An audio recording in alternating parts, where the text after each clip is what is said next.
तहसील Nowshera bar association में इंतखाबात की गहमा गहमी शुरू। इंतखाबात 10 जनवरी 2026 को हो रहे हैं। वकला में जोश और खरोश पाया जा रहा है। ये election chairman board Malik Faisal, Mumtaz Awan, advocate और दीगर मेंबरान की जेर निगरानी हो रहे हैं।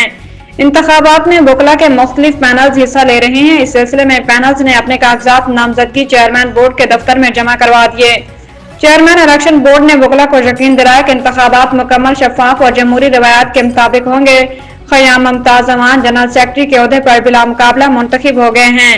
उनके मुकाबले में जनरल सेक्रेटरी के ओहदे के लिए किसी ने भी कागजात जमा नहीं करवाए।